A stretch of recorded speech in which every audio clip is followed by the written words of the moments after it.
Tester ভিতরে কি থাকে সেটা আজকে দেখব।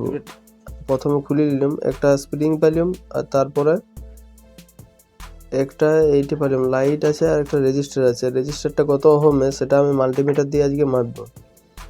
প্রথমে খুলে নিই, এটা আছে 0.915। এইটা এই যে এনসিবি লেখা আছে, এনসিবিটা কি, এটা হচ্ছে দেখানো যে কিভাবে কাজ করে। এটা হচ্ছে লিকেজ কারণ আগে এনসিবিতে নিয়ে আসতে হবে। আর দিয়ে এখন দেখো ওইখানে লাইন যায় না, তাইলে কোনো সাউন্ড নেই। যখন আমি এটা সুইচটা দিলাম তখন এইখানের মধ্যে দিয়ে একটা কারেন্ট ফ্লো হচ্ছে, তারপরে ম্যাগনেটিক ফ্লাক্স তৈরি হচ্ছে, তারপরে এখানে ডিটেক্ট মানে একটা সাউন্ড আসছে, এটার মধ্যে কারেন্ট ফ্লো হচ্ছে। আর এইটা এই যে ছোট ছোট কালো কালোগুলো দেখাচ্ছে, এগুলো হচ্ছে এসএমডি রেজিস্টার। এই রেজিস্টারগুলো কত ওহমের হয় এটা আমি একটা মাপি দেখাবো। আগে ওহমে নিয়ে আসতে হবে, ওহমে আগে নিয়ে আসছি রেজিস্টারে নিয়ে এলাম। তারপরে এখানে দেখাচ্ছে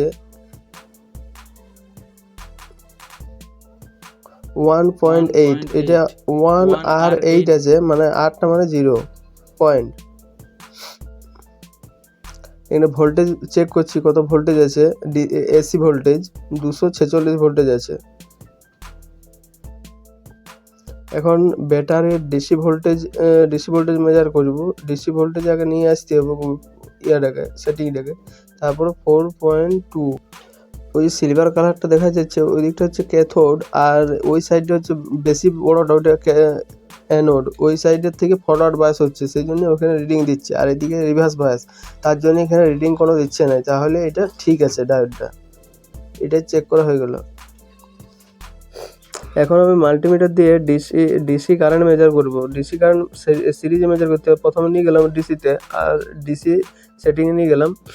এবারে এক সাইডে ব্যাটারি লাগাই দিয়েছি, লাইটের যে বাল্বটা আছে সেটা লাগাই আছে, আর পরেরটা সিরিজে এইভাবে টেস্ট করতে হবে। কারেন্ট দেখাচ্ছে না, এটা হচ্ছে ডিসি কারেন্ট এইভাবে মেজার করে সিরিজে।